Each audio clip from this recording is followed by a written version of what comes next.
자, 일종의 이제 예를 들어서 이런 거예요. 정확한 이론으로 해도 틀릴 수는 있어요.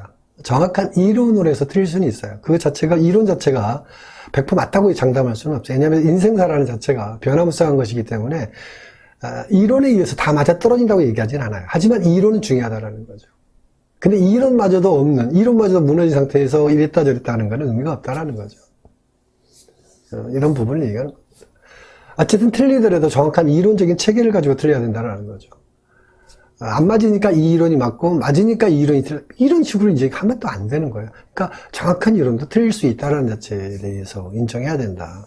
인정해야 된다. 자, 이런 부분에 대한 얘기를 오늘 좀 더, 얘기를 해볼까 하는데, 물론 이제 이런 얘기를 제가 문화 강의에서 뭐 했던 얘기들이기 때문에 저한테 수강을 하신 분들은 뭐 다 알고 있는 얘기지만, 이제 최소한의 기초적인 부분도 이제 모르고 계시는 분들이 있어서 가끔 이제 운세 볼 때, 이제 음권, 양권에 대한 얘기를 이제 음간, 양간으로 이렇게 착각하는 경우도 있고요. 그렇죠? 충분히 이해가 가요. 왜냐하면 여러분들이 지금 들어왔던 얘기는 양에 대한 부분은 음간이고 양간의 개념 얘기만 들어왔지, 음권, 양권에 대한 얘기는 저 들어보신 적이 없을 거예요. 근데 이제 그 음권, 양권이 뭐 대단한 어떤 형태의 새롭게 만들어진 창출된 그런 이론적 개념이 아니에요. 그냥,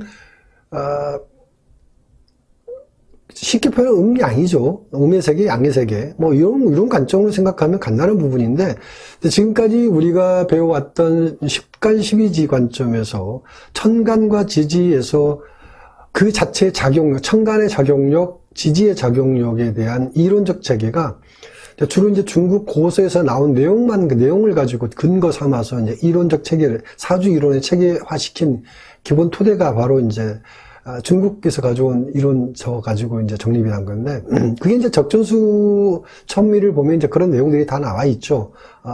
십천간에 대한 얘기가 다 나와 있는데, 사실 거기에 나온 내용 중에서 제가, 물론 그 중국 적천수라는 책 자체에 대한 부분을 능가해서 이런 얘기를 하는 건 아니고요. 제가 능가했다는 얘기는 하고 싶지 않아요. 제가 이제 가끔 이런 얘기하면, 네가 그러면 적천수 책을 쓰신 유백원 선생이라든지, 임철초 선생보다 네가 더 뛰어나냐? 라고 이제 반문하면서 이제 하나의 도전해 오는 사람도 있죠. 네가 얼마나 위대하길래 그런 사람들을 욕하느냐? 라는 식으로 얘기하는 사람도 있어서 제가 뭐 그렇게까지 얘기하고 싶진 않지만, 엄연히 잘못된 건 잘못됐다라는 얘기를 하고 싶은 거예요. 고서라고 그래서, 고전이 아니에요. 고서라고 그래서 옛날 책이죠, 그냥. 그게, 그러니까 뭐라고 합니까? 진리일 수가 없어요. 잘못된 부분은 분명히 잘못된 내용이 있습니다만은, 그런 부분들이, 그러니까 옛날 책이기 때문에 무조건적으로 받아들이는, 그런데 그런 마음 때문에 결국 버리지 못하고 끝까지 그거에 대한 온고지신, 그야말로 옛날 걸 지키면 그게 답이다라고 생각하고 지키는 사람들이 있는데 참 안타까운데, 음양권 이론은 이제 천간 지지에 대한 정확한 해설이라고 보는데, 우주 이치에 맞게 정확한 해설을 해놓은 이론이라고 보시면 돼요. 그래서 음양권 이론 이렇게 얘기하는데, 그거 어떤 무슨 어디서 쑥 튀어나온 이론이 아니고요. 천간과 지지를 정확하게 그냥 우주 이론과 부합시킨 이론이라고 생각하시면 됩니다. 그 이상 정확한 체계로서 체계화된 이론은 없어요. 간단해요. 그래서 어려운 게 원래 진리는 간단한 게 진리는 복잡하면 진리가 아닙니다. 그래서 이제 그거에 대한 얘기인데요. 그거는 그림 한 장으로 제가 여러분들에게 설명드릴 수 있어요. 그림 한 장으로. 복잡할 수가 없는 거예요. 복잡하게 이리저리 막 어떤 다양한 해설을 해나가는 거는 모르기 때문에, 어설픈 이론이기 때문에 복잡한 해설이 필요한 거예요. 진리는 아주 간단합니다. 그렇죠? 진리는 아주 간단한 거예요. 복잡하게 막 이리 설명하고 애를 들어 설명하고 막 또 이해 못하는가, 이것도 이해 못하느냐, 사실은 이건데 이건 저거고 저건 저거도 막 이렇게 얘기되어지는 거는요, 그건 정확하게 모르고 있다고 생각합니다. 설명하는 사람이 모르기 때문에 받아들인 사람은 더 모르게 되어 있는 거죠. 그래서 저는 이렇게 얘기하고 싶어요. 그건 이렇게 얘기하고 싶은 거예요. 그래서 이제 진리는 간단하고 쉽습니다. 간단하고 쉬워요. 제가 음양권 이론의 그러니까 천간 지지 그림을 여러분 잠깐 보여드릴게요. 사실, 그러니까 천간과 지지는 그러니까 이거 한 장입니다. 이거 한 장이면 끝이에요. 보시면, 보이시죠? 이 한 장이면, 그냥, 음양권 이론의 끝판입니다. 그냥 우주자연의 기운이 여기 다 들어있습니다. 제가 이제 임의적으로 이제 제가 그림화 시킨 부분인데요. 그림화 시킨 부분인데, 보이는 글자들이 있죠? 한자로 보여서 이제 여러분들이 조금 안 보일 수도 있지만 그림은 다 보이죠? 제가 이제 그림에 대한 얘기를 잠깐 설명을 좀 드리겠습니다. 그림에 대한 설명. 보면 왼쪽에 이렇게 자축인이 있죠? 자축인, 여기, 이렇게. 지금 제가 동그라미 친 거 보이시죠? 요거. 자축인. 이제 지구가 어떻게 되죠? 23.5도 기울어져 있죠. 그쵸? 23.5도 기울어져 있죠. 그래서 실질적으로 계절이 드러나는 거는요. 실질적으로 계절이 드러나는 거는 진술축미가 중간에 있습니다. 그렇죠? 중간에 있어요. 그러니까, 우리가 알고 있는 계절은 인묘진, 사오미, 신유술, 해자축 이렇게 흘러가죠. 실질적으로 계절이 그러니까 현실적으로 흐르는 거는, 자축인이 겨울의 기운이라고 일단 얘기할 수 있어요. 그 다음에 묘진사가 봄이고, 오미신이 여름이고, 유수래가 가을이고, 자축인이 겨울이다. 이거야 어쨌든 저때는 상관없어요. 여러분들이 기존에 알고 있는 부분과 틀이 깨지니까, 갑자기 무슨 소리야? 이렇게, 그냥 그렇게 생각하세요. 인묘진, 사오미, 신유술, 해자축 이렇게 생각하면 상관없습니다. 상관없어요. 단지 뭐냐면, 실질적으로 우리가 계절을 느끼는, 체온으로 느끼는 계절은 이렇게 구성된다라는 거죠. 실질적으로. 그래서, 봄의 중간은 이 진월의 봄의 중간을 느낄 수 있다는 거죠. 우리가 일반적으로 인묘진, 묘에서 느낀다고 그러는데, 이렇게 얘기한다는 거죠. 이제 태양과 지구와의 거리 때문에 이렇게 실제 나타난다, 이런 얘기도 있고요. 근데 이제 실질적인 거는 그거죠. 지구가 기울어져 있기 때문에 나타나는 현상에서 또 얘기할 수 있습니다. 자, 이런 부분은 일단은 계절에 대한 부분을 얘기한 거. 그래서 여기가 겨울이고요. 여기가 봄이고요. 그렇죠? 봄이고 여름이고 여기가 가을이죠. 봄, 여름, 가을, 겨울 얘기하는 겁니다. 이게 이제 지지를 얘기하는 게 사계절이죠. 이게 사계절을 얘기하는 거고요. 그 다음에 이게 이제 그림이 좀 나와 있는 부분을 천간을 표현해 놓은 건데, 천간. 이 천간을 보면 어떻게 이제 그림으로 나타나 있는데요. 간목이 어디 있냐면, 이제 이 간목이 이제 제가 뿌리라는 얘기를 자주 합니다. 뿌리. 간목은 뿌리예요. 그러니까 우리가 간목할 때 갑자가 어떻게 돼 있나요? 이렇게 돼 있죠. 밭전자에 밭에 뿌리를 내리고 있는 거. 이게 이제 간목이라는 글자거든요. 이게 가장 이 글자, 이게 상형 문자라고 그러잖아요. 상형. 이 상형 문자라는 거는 자연의 현상을 그대로 글자화 시킨 걸 얘기하는 거죠. 율목은 이 줄기가 이렇게 올라오는, 이렇게 올라오는 그 모습을 얘기한 거잖아요. 그러니까 이 천간 글자 자체는 우주 자연의 기운을 그대로 표현한 상형 문자입니다. 그러니까 간목이라는 자체가 이 뿌리를 의미하는 자체는 이 글자로서 충분히 이해할 수 있어요. 그래서 이 그림에서는 어디냐면 이게 간목입니다. 제가 지금 겨울 밑에 요거 뿌리가 나타나 있는 부분이죠. 이게 간목이라고 보면 돼요.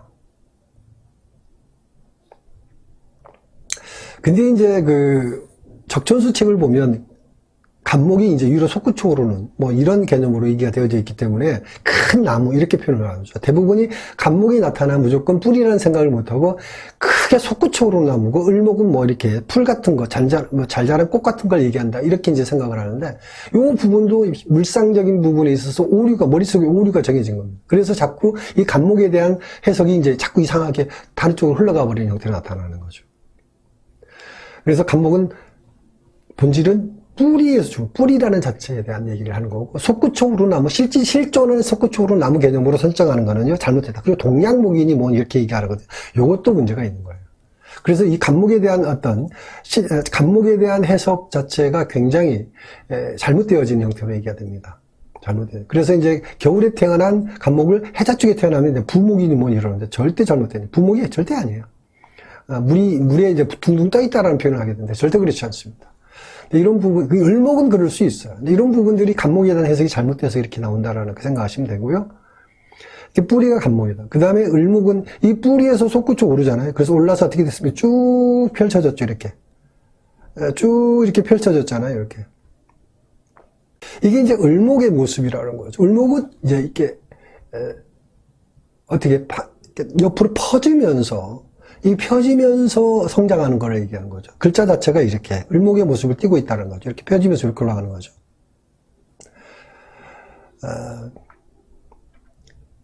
자, 요 자체가 이제 을목의 모습으로 얘기를 합니다. 이게 간목 뿌리에서 올라와서 지상으로 올라온 거예요.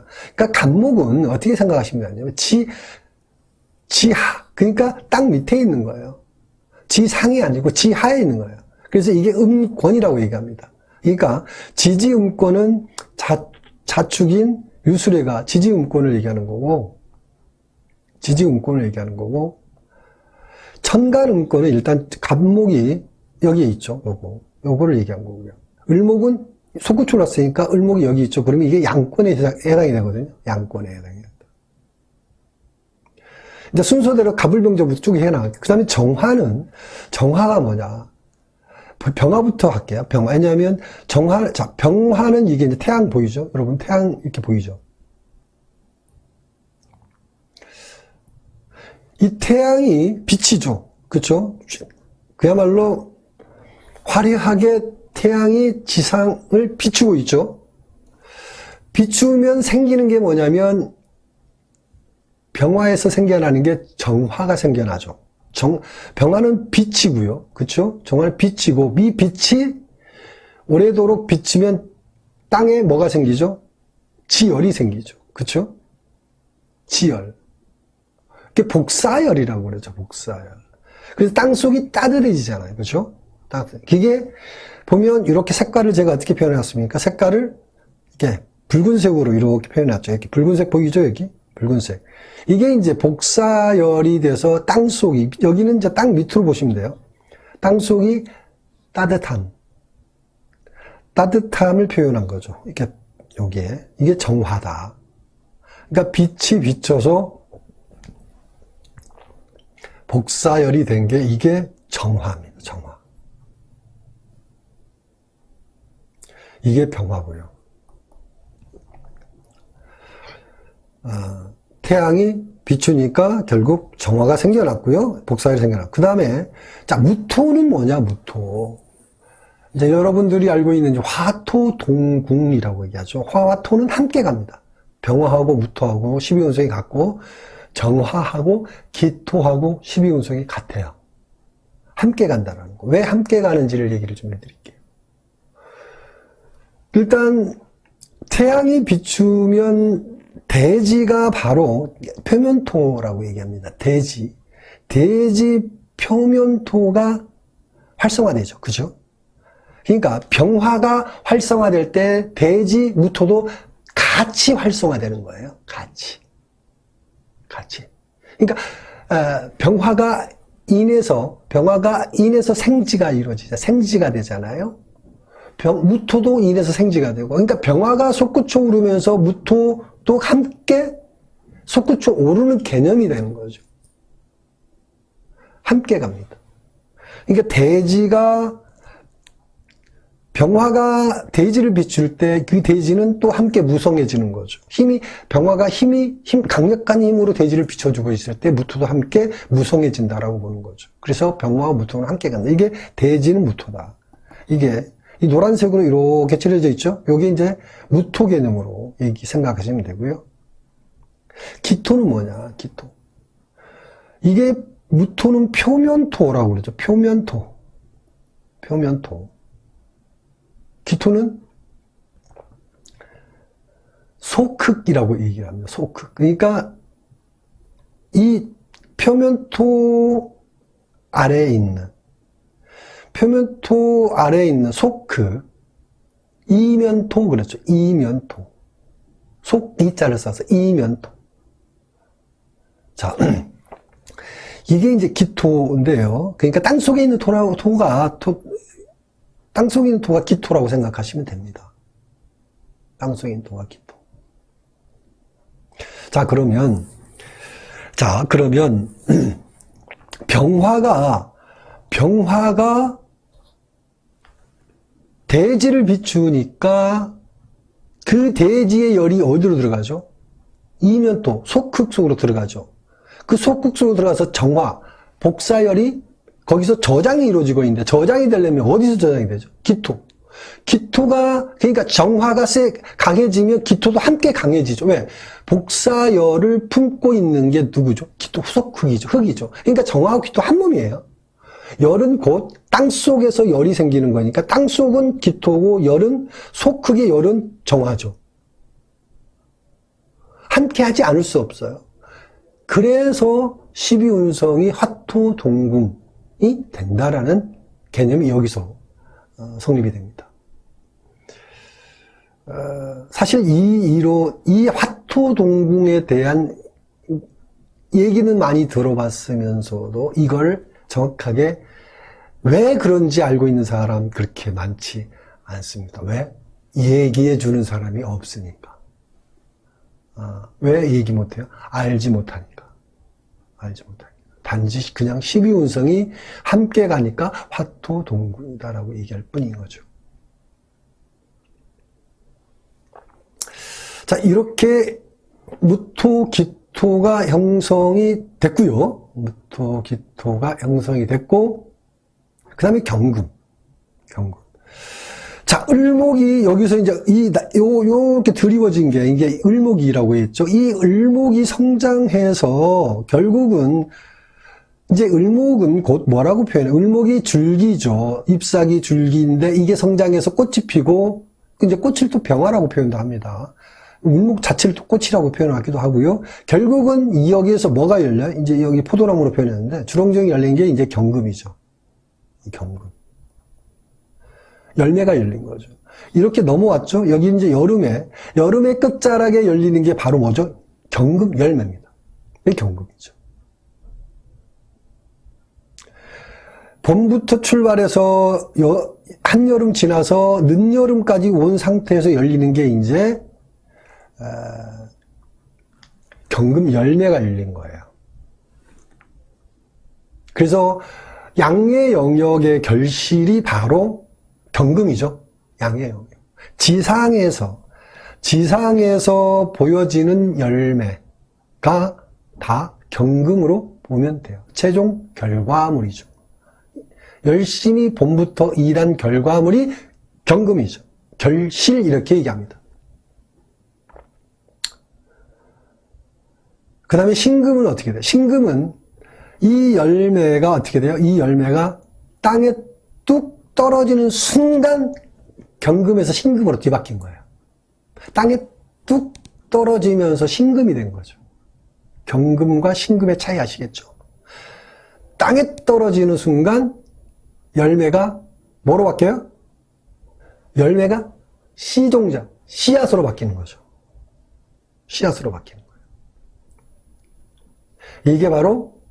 이게 바로 신금이죠. 신금. 여기 보이죠? 여기 색깔이 이렇게 바뀌어 있죠. 이게 신금. 자, 갑부터 지금 신금까지 했어요. 그 다음에 남은 게 뭐예요? 임수개수죠. 임수개수. 그럼 임수가 뭐냐? 임수.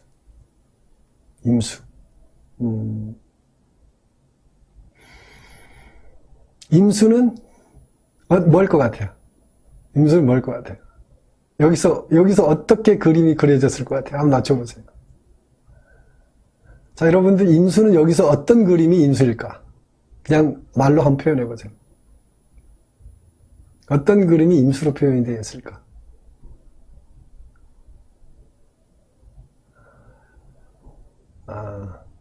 어렵나요? 그림이 어렵게 그려졌나요?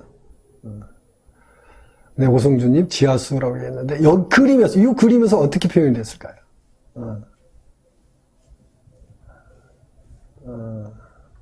자, 임수의 색깔이 뭐죠? 빼다니님은 큰 물방울이 임수가 위에 올라가 있나요? 태양 옆에 있나요? 그래서 이제 천간을 잘못 알고 있는 거죠.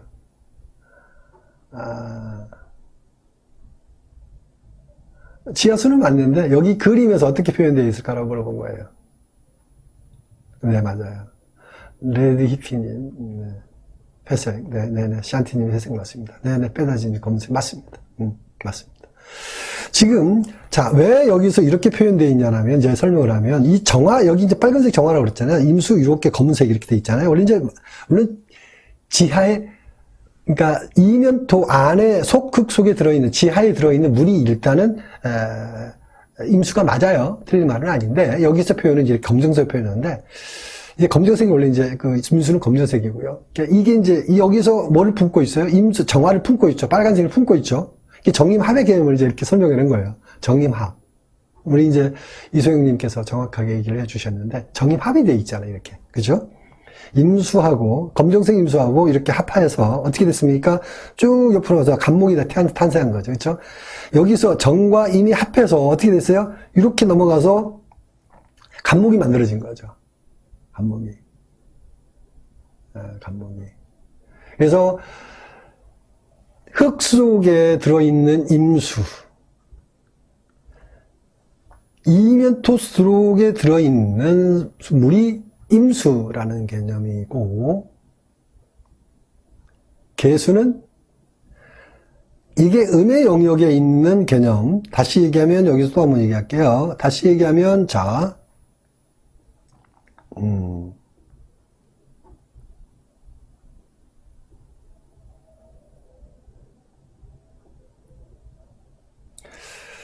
자, 음권은 제가 말씀드린 게 갑, 목, 정화, 기토, 신금, 임수. 이게 이제 음권. 음권은 여기 이 아래, 그러니까 지하 아래에 있는 게 음권이라고 얘기한 거. 이제 양권은 을목, 병화, 무토, 경금, 개수인데, 자, 마지막으로 개수가 어디에 있냐면, 이 개수는, 이게 여기 있는 물방울이에요. 개수는 양이에요. 여기서 이게 양권이고요. 이게 음권이에요. 양권의 물방울이 어디에 있어요? 병화가 물방울을 만나고 있고, 그러니까 이게 수분, 지상에 있는 모든 수분이 개수입니다. 지상에 있는 모든 수분. 사람 몸속의 수분도 개수고요. 식물의 잎사귀 속에 들어있는 물도 개수고요. 공기 중에 수증기도 개수입니다. 이 개수가 얼마나 생명의 근본이 되는 거예요. 그렇죠? 이 수분이 없으면 죽죠. 그래서 개수가 생명의 근본이 되는 겁니다. 그래서 자, 개수는 누구에 의해서 성장을 해요? 병화가 빛을 비추니까 식물이 생장하죠. 식물은 뭐에 의해서? 영양분에 의해서 생장하죠. 그 영양분이 바로 개수라는 거예요. 네, 오성주님. 아주 정확하게 질문하시는. 흔히들 알던 거대한 호수, 바다, 강물. 이런 임수가 아니고, 이런 질문이 아주 좋은 질문이에요. 왜? 저렇게 막연하게 물상을 알고 있기 때문에 사주가 안 보이는 거예요. 이유가 거기 제가 그 말을 하고 싶었던 건데 오송주님이 정확하게 지적하셨어요. 제가 말씀드린 거대한 호수니 바다니 강물이 이 말이 틀렸다가 아니고 이 말을 제가 틀렸다고 얘기하진 않아요. 어떤 측면에서는 그렇게 물상을 표현할 수 있지만 천간지지를 이해하기 위해서는 정확하게 이 개념을 설정하지 않으면 막연한 호수니 바다니 이런 생각 때문에 결국은 사주 8글자 보는 게 흐트러져 버립니다. 안 보여요. 이 한 장의 지도만 꿰차면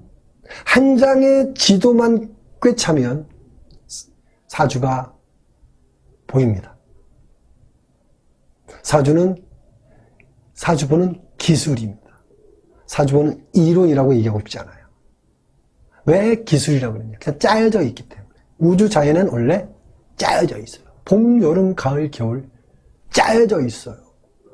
그렇지만 그 봄, 여름, 가을, 겨울 안에 매해 온도, 날씨는 다르게 가더라도 봄, 여름, 가을, 겨울은 흐트러지지 않습니다. 어김없이 다가와요. 봄이 갔다가 갑자기 가을로 갔다가 갑자기 여름으로 갔다가 꼭 이러지 않아요. 단지 날씨의 변화는 있어도 짜여져 있다. 그게 그냥 그래서 기술이라고 얘기합니다. 기술. 사주는 어렵지 않아요. 어렵게 공부하기 때문에 어려운 거예요. 어렵게 공부해야만이 사주를 잘 푼다라는 어리석은 생각으로 사주를 접근합니다. 아주 바보 같은 일이에요. 그래서 저는 매번 사주 푸는 기술이라고 얘기합니다. 기술. 공식화되어 있어요. 여러분들이 제일 좋아하는 공식. 공식만 외우면 술술 빠져나오는 거. 그거 공식이 있습니다. 관법도 다 공식이에요. 자, 이런 부분을 결국은 여러분들이 모르기 때문에 사주가 어렵다라고 얘기하죠. 왜 어려울까? 공식을 아는 사람이 없고, 공식을 모르는 사람들이 사주를 가르치니까, 공식 모르는 사람을 계속 양산해내는 거죠. 그렇기 때문에 사주가 계속 어려워지는 거예요. 계속 가르치는 선생의 머릿속에서 상상력을 가르치고 있어요. 선생님의 상상력으로 사주를 배울 수 있을까요? 절대 못 배웁니다. 우주자연의 기운을 얘기해야지 그 선생의 상상력을, 여기 가면 저 선생의 상상력, 저기 가면 B라는 곳에 가면 또 다른 선생의 상상력, 그 상상력 가지고 사주를 가르쳐요. 정말 한심한 일이죠. 여러분들은 그 상상력 배울 수 있을 것 같아요? 이때 다르고 저때 다르고, 이렇게 하면 이때 다르고 저때 하면 저때 다르고, 미치고 환장하는 거죠. 어저께는 이렇게 얘기했다가 내일은 또 다르게 얘기해요. 왜 그러냐니까 이건 또 이 글자 때문에 잠깐 변해서 이렇게 얘기한다 그러고. 해담은 그런 거 없습니다. 딱 정해진 틀 안에서만 얘기합니다. 상상력 동원하지 않습니다. 본질은 이 안에만 들어있어요. 본질은. 그러니까 제가 이제 이 말을 하는 거는 왜 이런 얘기를 하느냐. 라방을 여러분들이 보시잖아요. 라방을 보시는데, 그리고 월운도 보시잖아요. 월운. 이제 4월 운세 지금 여러분께 올려드리고 있는데, 제가 이 음양권 이론 중심으로 월운을 좀 올려드리거든요. 그럼 여러분들이 월운을 들으면서 뭐라고 그러냐면 이제 헷갈려 해요. 기존 이론, 여러분들은 기존 이론에 익숙해져 있고, 음양권 이론이 뭔지도 모르는 상태에서 접하다 보니까, 회담은 좀 이상한 소리 해대고 있거든요. 때로는 이제 댓글 보면 이제 반발하는 사람도 있어요. 그냥 대본에 저는 보자마자 지워버리지만, 어쨌든 왜냐면 이제 모르면 틀린 거거든요. 자기가 모르면 다 틀린 거예요. 이제 이러다 보니까 뭐 합니까? 계속 자기가 알고 있는 게 이제 정답이라는 생각으로 고집하다 보니까 결국 이제 사주는 끝까지 안 보기 시작하는 거예요. 영원히 사주 보는 눈은 이제 멀죠. 영원히 멀죠. 답이 없죠. 그래서 제가 이제 오늘 커뮤니티 이제 글을 올리면서 제가 이런 얘기 써놨잖아요. 보신 분이 있나 모르겠네. 사주 공부하는 사람은 누구나 쉽고 확실하게 사주 보기를 바라고 또 이렇게 하는 것이 최고의 목표일 것이다. 이렇게 써놨고, 근데 쉽다. 근데 방법을 얘기해도 안 하는 게 문제다. 답은 음양권 이론에 있다. 근데 음양권 이론은 너무도 쉽다. 제가 이 글을 써놨거든요. 근데 음양권 이론은 너무도 쉽다. 그러니까 결국 뭐예요? 결론은 사주 푸는 거는 쉽다. 이 말을 하려고 제가 오늘 말씀드린 중에 핵심이 이건데, 여러분, 제가 잠깐 말씀드린 이 이론만 알아도 여러분들이 사주 이렇게 원운 할 때 내가 이론 설명하는 거 쉽게 귀에 들어오고 이해가 가요. 그 원운에 대해서만 잘 파악이 돼도 여러분들은 사주 보는 눈이 달라지기 시작합니다.